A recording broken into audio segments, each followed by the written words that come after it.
Well, welcome everybody. It's an important, well-timed, auspicious and fortunate day for us to be hosting Major General retired Senator Jim Molan.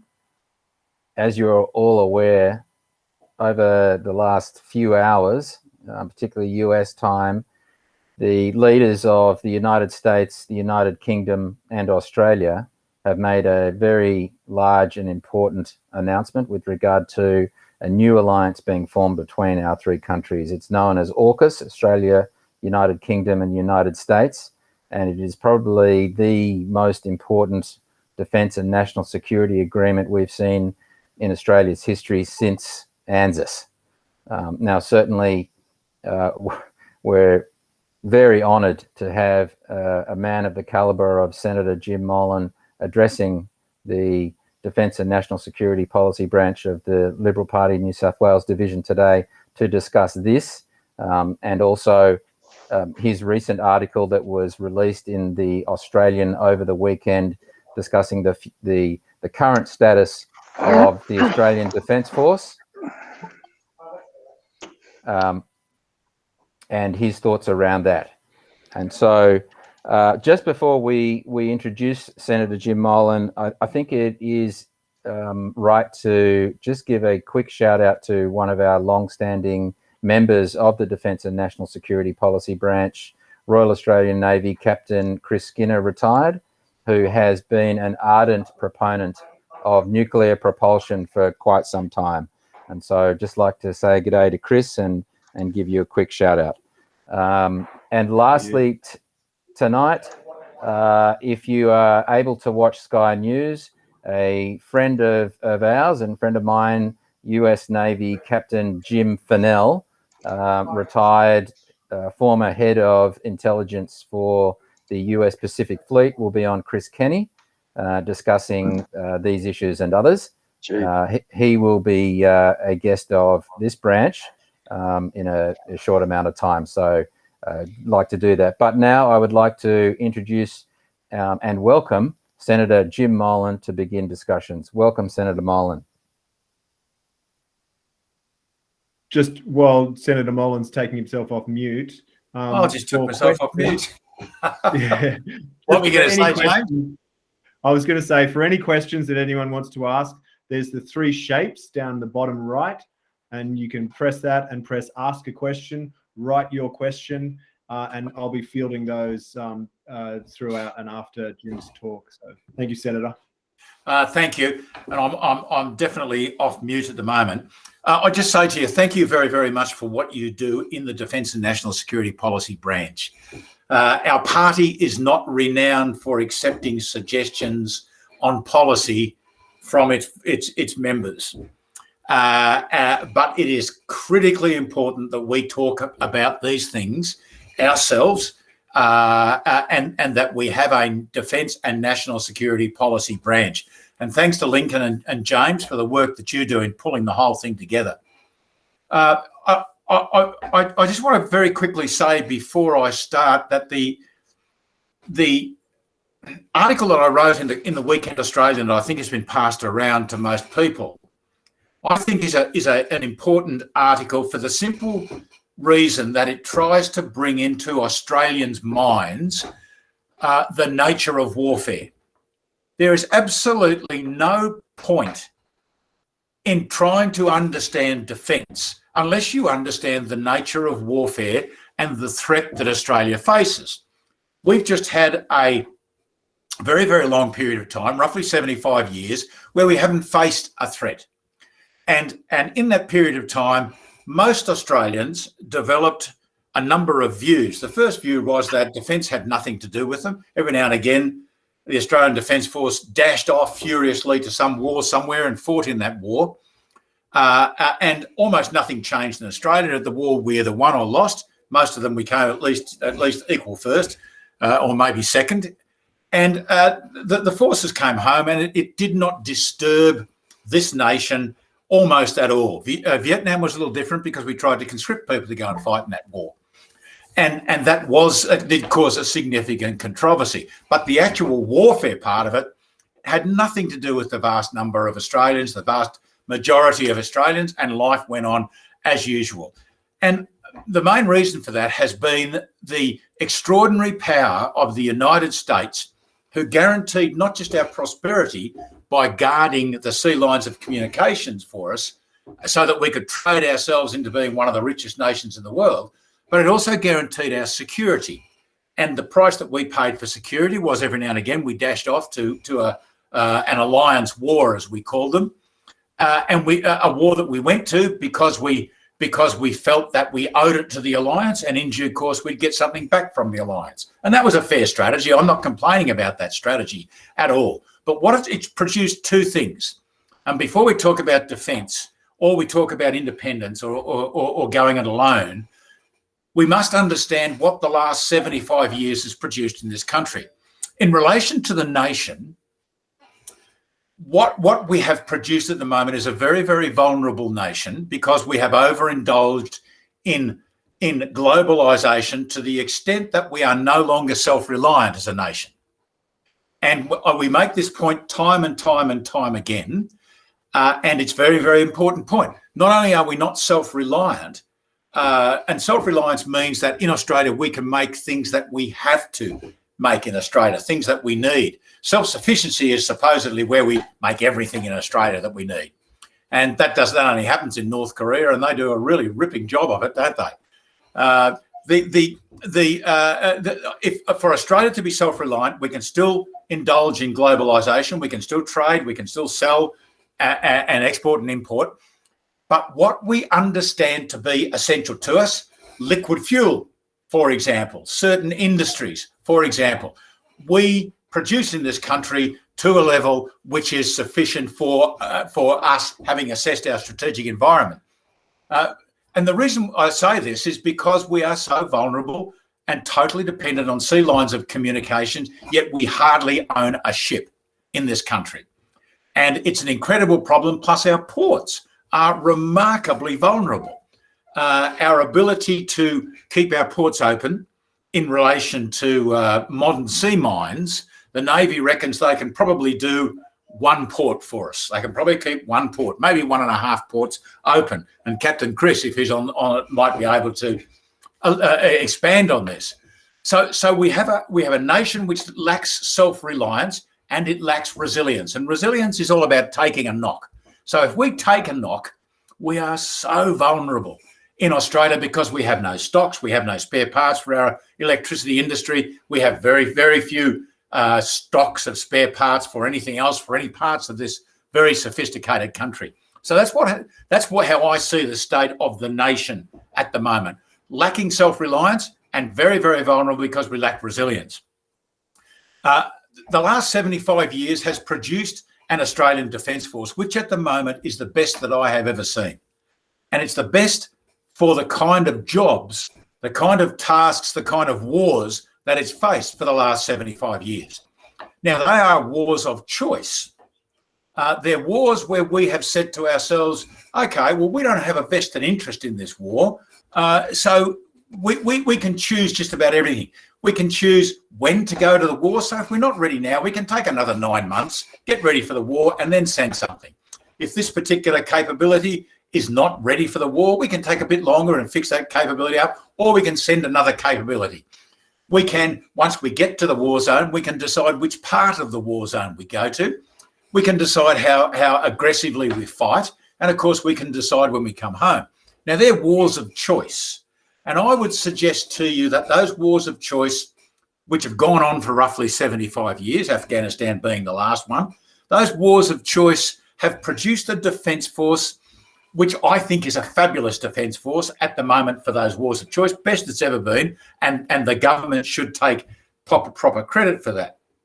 What I say, though, is that if we look into the future, especially with the announcement today, the Australian Defence Force is not suited to the new strategic environment. And I'll talk about what that environment is. But I describe the Australian Defence Force as a one-shot defence force because we can't kind of do 5 things across the nation. We can't kind of do 3 kind of military things or more than 1 naval thing. If we were escorting a convoy in a modern war, I don't know whether we do that, if we're escorting a convoy in a modern war, we couldn't do much else with the Navy and the Air Force than support that convoy. If we decided to send a significant proportion of our ships to maybe a big fleet in the Western Pacific, America-led fleet in the Western Pacific, that was going to try and deter China from doing something silly, we would have to say to ourselves, well, we've sent up 2 of our 3 air warfare destroyers, say 4 frigates, 2 submarines, X number of F-35s, a couple of enabling aircraft for this. And if it is truly a deterring force, you've got to expect that it fights and loses certain assets. So this is like in 1940 when we decided to send our Navy to the Mediterranean, our Army to North Africa, and by indirect means, our Air Force to the United Kingdom. It's a very similar situation because then we needed them all back at home. So it's a one-shot, our Defence Force is a one-shot Defence Force. It lacks lethality. It is so unlethal. We are fantastic in the Malayan jungles. We're great on the rocky ridges around Korea. We do a great job in the green belts in and out of Afghanistan. But we are not a military designed for a significant regional war. Now, the reason that we had the Prime Minister coming out this morning and making the fabulous announcement that he made is that we consider the strategic environment has changed significantly, really significantly. So I guess I spent 40 years of my life in the Defence Force, and I furiously, for about the last 20 years, I tried to change the Army in particular, but I was a Joint Force commander as well as an Army commander. I even commanded and controlled foreign forces on any number of occasions. I wrote a book called Running the War in Iraq, which was a multiple best-selling book. And the last chapter, of course, is exactly what we're talking about today. I wrote that book in 2008 when I got out of the military and published it. It's been a multiple bestseller as a book, and it still sells, a couple of each month on Amazon. So my concern about this started in 2008, where respectfully within the military, I tried to change the military from the bottom up. It's a waste of time, waste of space. No one pays any attention to you. The ideas were set, and absolutely nothing changed. So from 2008, when I got out to about 2012, I did a lot of media based on the book. I did a lot of corporate speaking, and I used that as an opportunity to put these same ideas out that we need a military which is optimised to the future. So from 2008 to 2012, I did this. 2012-13, I then assisted Tony Abbott when he was leader of the opposition to firstly to write the defence policy, and then to write the strategy for Operation Sovereign Borders. So I've done strategy in peace and in war. I was the chief of operations in Iraq for a year with 170,000 Western troops and 130,000 local troops who are just being created. So I understand, I've got a fairly good understanding of the impacts of strategy and the impacts of war. Now, I believe that national security concerns every single part of the nation and the government. But so many of my colleagues have the view that national security is only to do with defence, and we're too busy getting on with business or social change or media or whatever we're doing to look across the nation and worry about many, many things that are still going on around the world. So we're looking at those two things, the nation lacking self-reliance and vulnerable, and a one-shot defence force which lacks lethality, which lacks sustainability, and it lacks mass. So it needs to be lethal, and the submarines will take a big step forward in being lethal. There's no two ways about it. Peter Dutton's ideas about getting a missile production facility in this country is fabulous. And of course, it's what we should do. It's $90 billion. It's over 20 years. Now, that concerns me deeply. It's over 20 years. If any of us think we haven't been through a regional war, in 20 years' time, I'll sell you the Harbour Bridge tomorrow. that time is of the essence in a lot of these things. And, you know, the previous submarine program is over 20 years. I don't know how long this next submarine program will go. I'd be surprised if we see one before 15 years, because that's the nature of them. We're doing great things with the current submarine force and the midlife update and all the other things we're doing with it. We'll push it out as far as we can, and we can talk about that later. But time is, in my view, time is absolutely critical. We should have started this back in 2008 when I was whinging and complaining about that, but we didn't start it back then. In 2016, we decided that we would build submarines, the first of which would be delivered in 2034, the last of which in 2054. So time is really of the essence. And in the last 75 years, no one cared when the first submarine was going to be delivered, for the simple reason that they weren't essential for our defence. The only person who worried was Treasury and Finance, because they had to pay for them. So the longer you could stretch it out, the happier they were. And when we decided on the previous submarine, we quite sensibly wanted to keep the workforce and the production facility for shipbuilding in this country going for a long time. Absolutely correct strategy at the time. But now there might be a need for more submarines for operational reasons sooner. And except for the announcements today, we'd still be building those submarines out to 2054. And that's not much use to man or beast if we need those submarines in 3 or 4 years' time. So in what I'm talking about now is to start preparing and planning for mobilising the nation. Not mobilising the Defence Force, mobilising the nation. Now, that scares the living bejesus out of most governments because it refers to the nation, not just the military. If it's initiated by the government, it's disruptive and it costs. So the actual mobilisation, I'm not saying we should mobilise now, but we should be taking every step to prepare for mobilisation when the time is right and when we have convinced Australians that there is a need to do it. So planning and preparing for mobilising the resources of the nation and the ADF is critically important. Now, one of the things that many Australians don't understand about defence is the limits of power.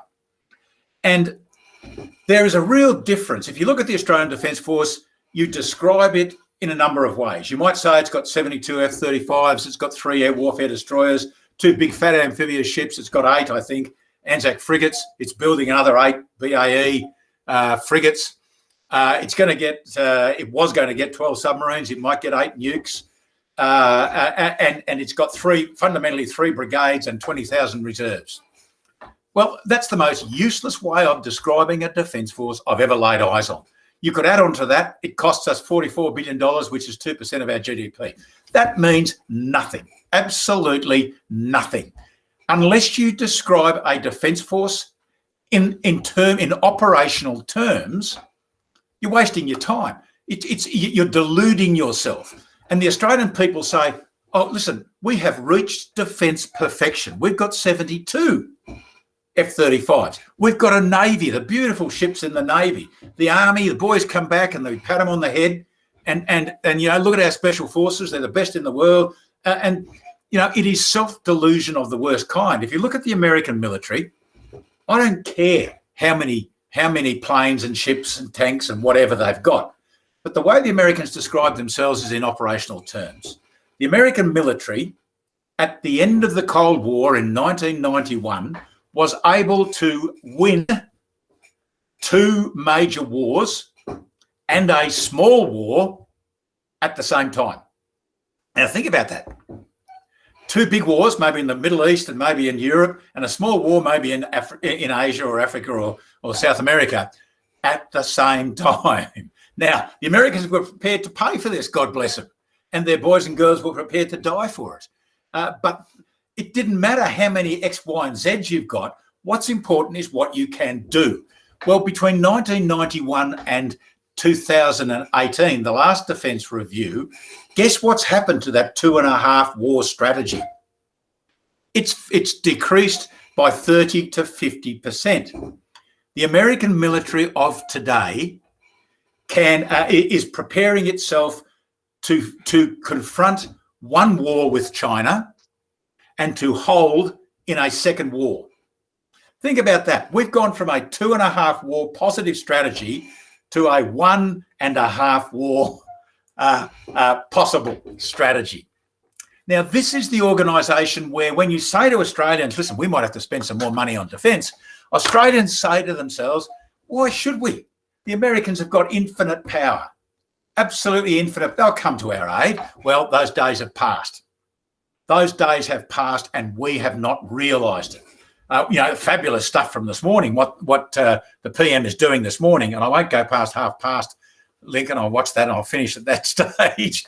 But so the limits on the power, we can delude ourselves by saying we've got $44 billion worth of defence force. I used to be paid nearly 100 times as much as a Chinese general was being paid.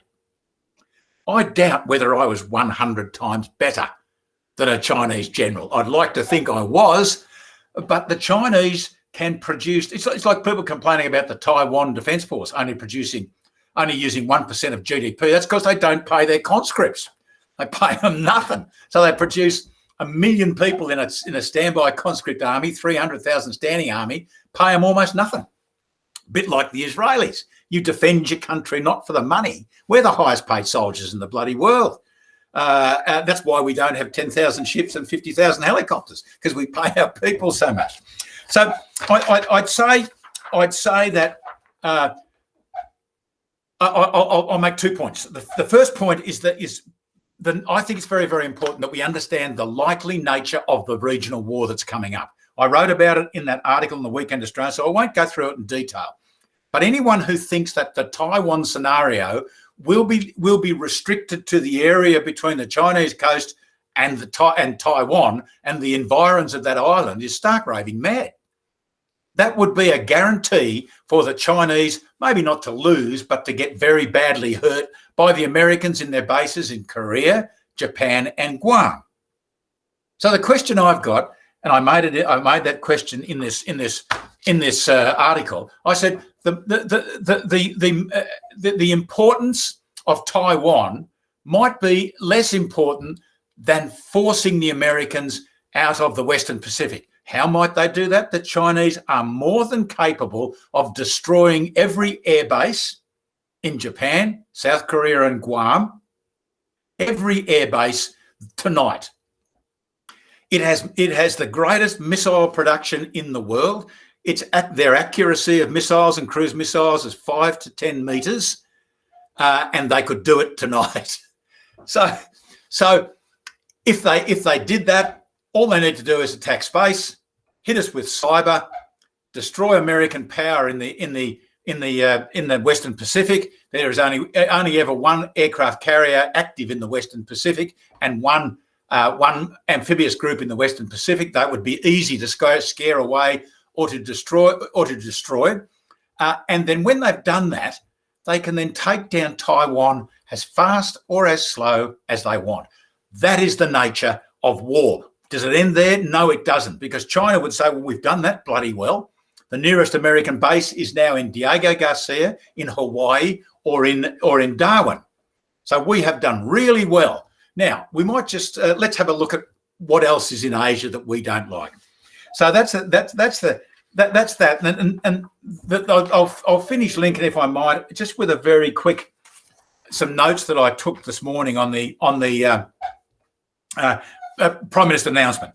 I think this was a fabulous announcement. I don't think there is a downside to this announcement. It's been coming for a long, long time. Highly secure. It reflects the government's perception of the change in the strategic environment. So we are about to buy nuclear-powered submarines because the strategic environment has changed. Keep that in the back of your mind, because the next question that one is obliged to ask is, what else, apart from nuclear submarines, do we now need to do?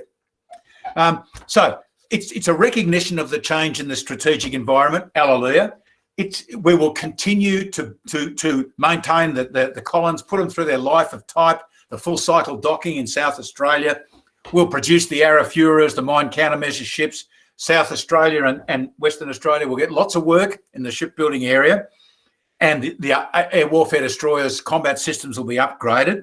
Science and industry in particular, absolutely fabulous stuff, really significant stuff. And as Lincoln knows more than anyone else, it's fabulous. We've got the three nations together, and it's ironic and sad that New Zealand has already come out and said, well, these Australian submarines that may not be here for 15 years aren't going to come to New Zealand. Well, good. It suits me. And, of course, the time frame of them coming is not all that clear to me. I think that the time frame that I kind of deduced, I can't swear to this, is that we have an 18-month study on how to do it. We then design them for the rest of this decade, produce them in the next decade. And we should be very, very careful about this, because the Virginia, if we're going to build the Virginias, I don't know what we're going to build in Australia. I don't know how we're going to crew it, but that's the stuff of the next 18 months. So I'm not being negative about this. This is the most exciting thing that I can think of has happened in defence for a long time. But it's only one thing. If we have a defence force which lacks lethality, which lacks mass, and which lacks sustainability, which one of those has this solved? It's increased the lethality when 15 years hence. It's increased the sustainability because we will have a shipbuilding industry, and it hasn't increased the mass of the military in general very much at all. But that I'm not knocking this in any way, shape, or form. The questions I have is, what about the EPBC? The reason we don't have a nuclear industry is Section 140A of the Environmental Protection, Biodiversity and Conservation Act of 1999. And that just says in Section 140A, we can't have a nuclear power plant. That happens to be the law. The Attorney General's smarter than I, and let's hope that she's cracked that one. The second point I'd make is, if the strategic environment has changed so much that the Prime Minister is so worried about this, what other things should we be worried about? Have we reached national security perfection, or are there other things that we need to be worried about? I don't know, because I don't see the strategy. I don't know whether there is a strategy. I'm assured there's a strategy somewhere. This is a piece of the jigsaw, and there are many other parts of the jigsaw that we've got to go through as a responsible nation if we are going to defend this nation. Hey, I better finish there, Lincoln. I've said as much as I can say, and it's got to be your turn to speak. Well, thank you, Senator Molan. That was outstanding. And I think you sort of sound like Winston Churchill in the 1930s addressing the British, warning of an impending war with a madman just across the ocean. And we're sort of dealing with the same thing. And I'm not sure whether the average Australian realises just how much in peril Australia is, not could be, actually is. And I think you've just laid that out very, very well. I'll have something to say when we wrap up after Q&A on to the Liberal Party members that are on this call, but also just to the Australian citizens that are on this call. But I'd like to hand over now to James Kell, our secretary, who has Q&A from the audience directed to you, Senator. Righto. Thanks, Lincoln.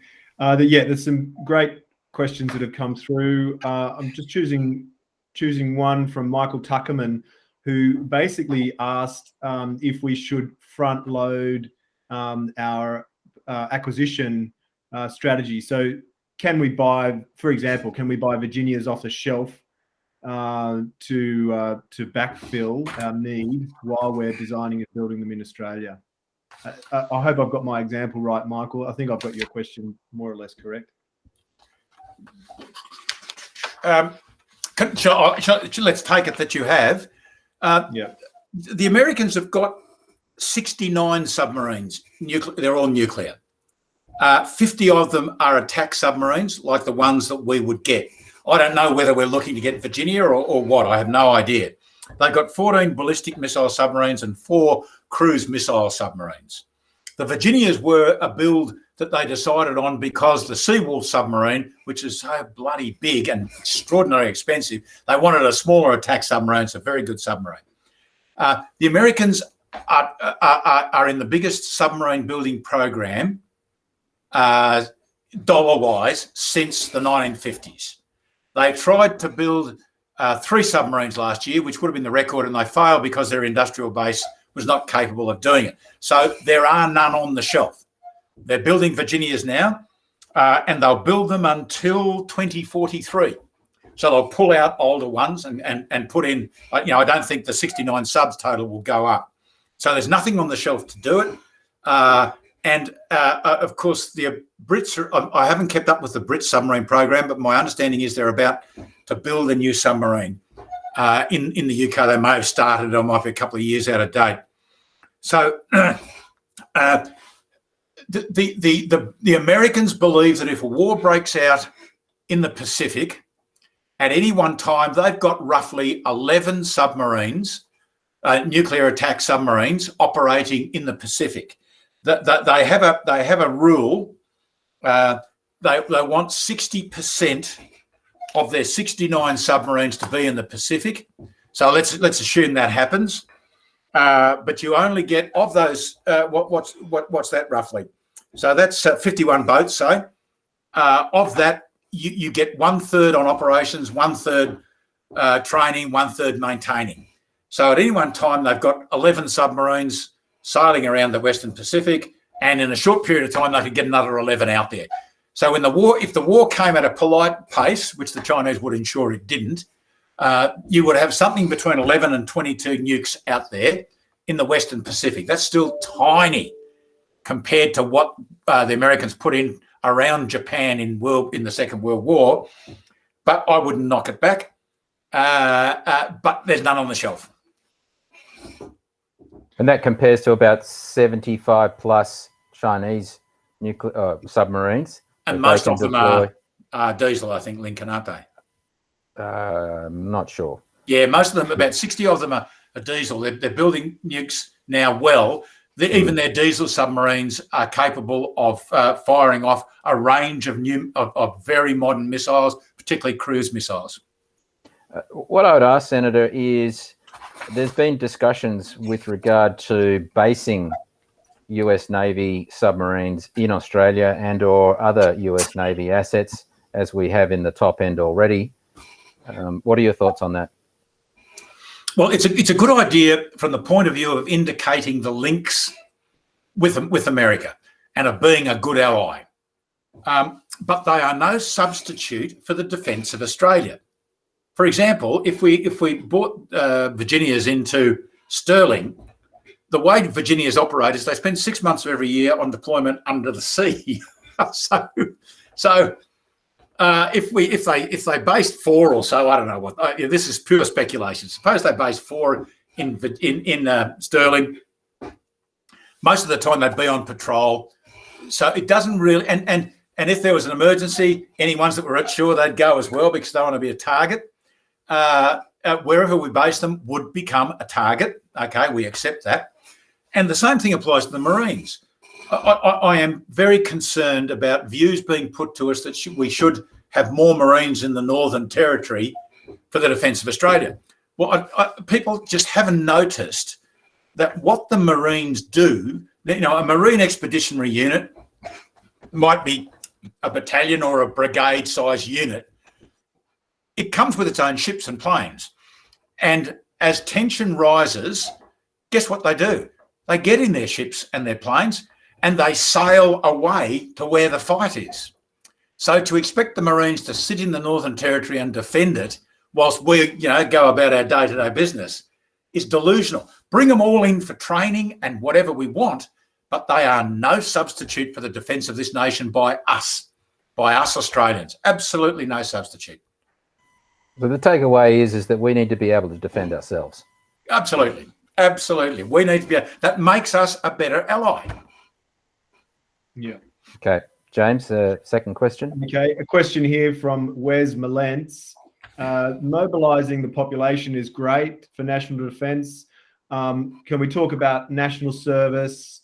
and education on defence issues such as foreign interference and that sort of thing?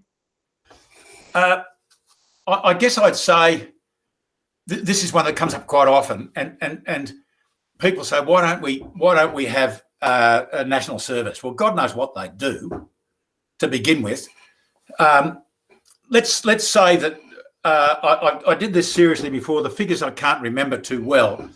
Roughly 300 men and women, young men and women in Australia, turn a particular birthday every year. 300,000. Okay. And being the nation we are, both men and women would need to be conscripted. Okay, that's good.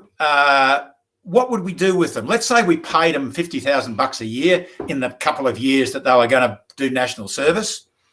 But that doesn't give them a uniform. That doesn't give them a ship. That doesn't give them a plane. Normally, if you divide the number of soldiers, sailors and airmen in the Australian Defence Force by the cost of the Australian Defence Force, you get about $100,000 on top of that. So if you're paying a soldier $50,000, it'll cost you twice as much as that to train him and to equip him each year. So you've got a situation, and anyone who can do maths is very welcome to do it, unless you want to blow your brains out over selective national service. When we tried that before, it didn't go all that well. You conscript everyone or you conscript no one. Let's say we conscript everyone, 300,000. We pay them a pittance, $50,000 a year to be soldiers, sailors and airmen. We then put aside $100,000 per soldier, sailor and airman to buy ships and planes and uniforms and training and fuel and all that kind of stuff. And my memory was that comes to something like $40 billion. Now, someone's faster out there is doing the add-ups and the takeaways. Hey, it doesn't work. We don't need those soldiers at that stage. It would split the country wide open. My solution would be that as a mark of our resolve, as we develop our Defence Force, we double the size of the reserve this year and double it again next year. And we use that reserve. You know, at the moment we've got one of our Anzac class frigates up on blocks somewhere because we don't have a crew for it. Don't have a crew for it. Give me strength. You know, at a time when we need as many ships working as possible, let's get a reserve force into it. And we can get volunteers. We could double the size of the reserve if we gave them decent things to do. I mean, you look at there's 70,000 volunteer firemen in the state of New South Wales, roughly the state in the Country Fire Authority in Victoria. You can get Australians to volunteer for exciting things as long as you don't bore them to death. So that's how I would solve any manpower problem. At some later stage, as we prepare for something worse, we would need an organisation that controls manpower and controls resources. But I don't think we're anywhere near that yet. Thank you. Next question is from John Dean, and it is about our oil, our energy security. Refined oil is imported, but crude oil is also imported. So what's the point of maintaining refineries, because the vulnerability is pretty much the same? Shouldn't we focus on multiple storage locations for refined fuels and reduce our requirements through electrification of transport where possible, including boosting electric vehicles?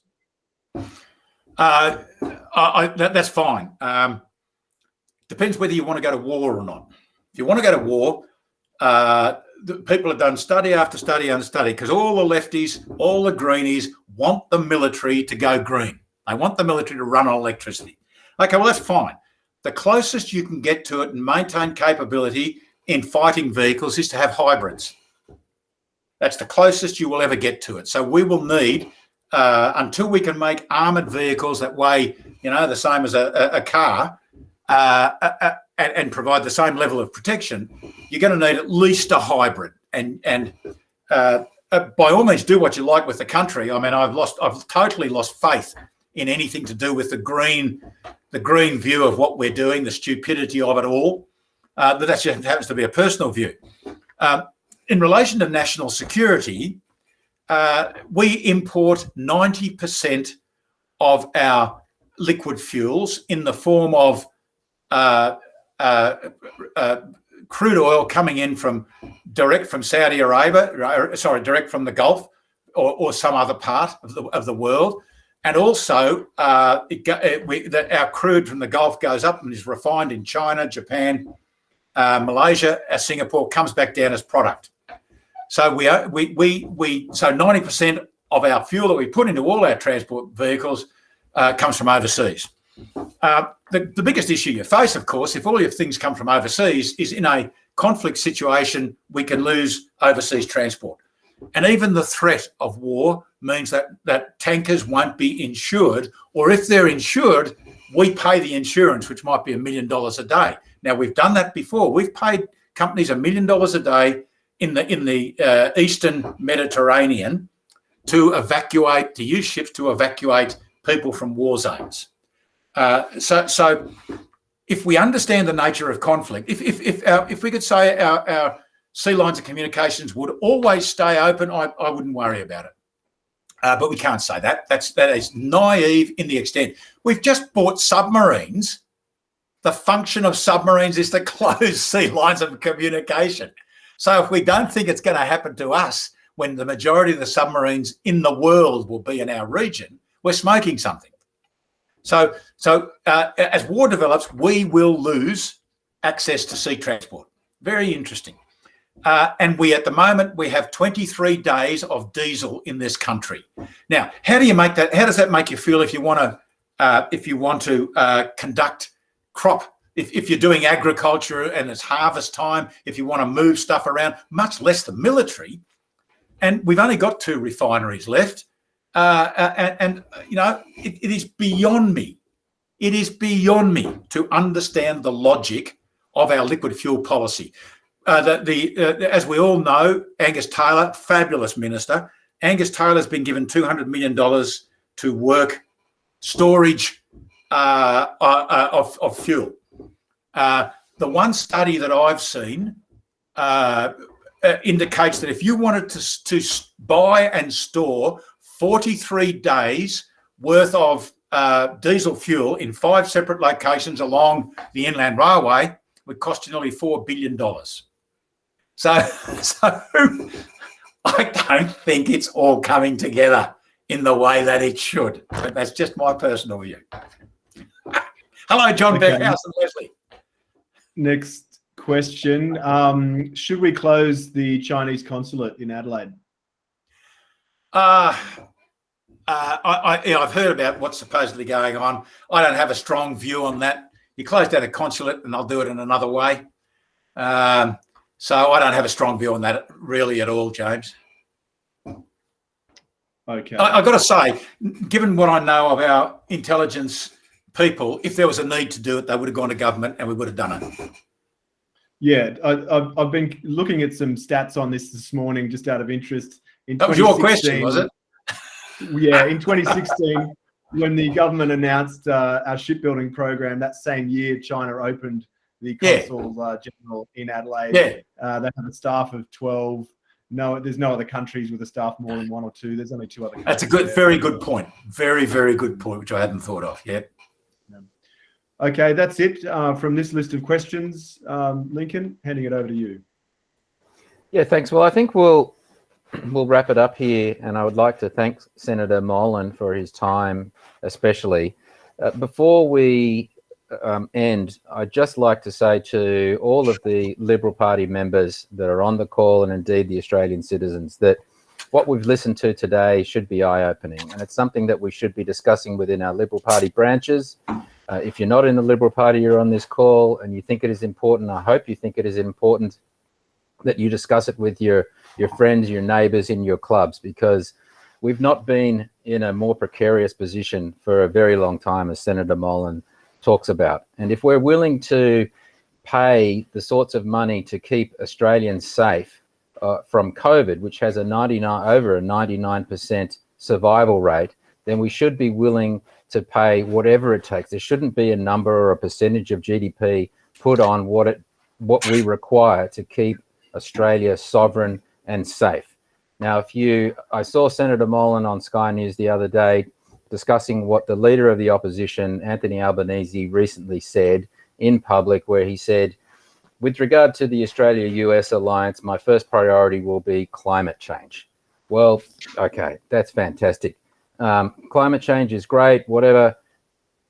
Our sovereignty and our safety that many people in Australia have fought and died to protect is more important than climate change, in my opinion, and in many people's opinion. And so we need to ensure that the Liberal Party is re-elected. We need to ensure that our Prime Minister, who understands these issues, to Senator Jim Molan, through to Peter Dutton, and also an excellent Assistant Defence Minister in Andrew Hastie, we need to get re-elected. If you look at the Labor Party's brains trust, Paul Keating, Kevin Rudd, John Brumby, who else? Bob Carr. They've all been on the Chinese payroll. Now, a friend of mine said, well, Paul Keating's actually not on the Chinese payroll. He works for the China Development Bank. He's on the International Advisory Board. He does it for free. Well, that's worse. So he's working for the Chinese for free? So we must ensure that we as Liberals, and indeed as Australian citizens, or whether you're a permanent resident, understand the threat to Australia. Talk to your neighbours and do what you can to assist in these efforts, because we know the aggressive nature of China. We know what they're doing. And if you don't know, stay on and continue with us, because we'll be continuing to discuss this issue and more. So I don't want to go too much further on that, and just look out for our emails. We will put this discussion up on our YouTube channel probably next week. And so stay tuned for that. So in the meantime, I'd like everybody to just hold up your hands and give a clap for Senator Jim Molan, retired Major General, for his service. And thank you again, and we'll see you soon. Thank you very much. Thank you.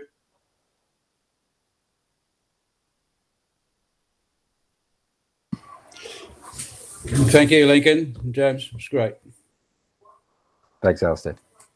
Thanks, guys. And Jim. See you next time.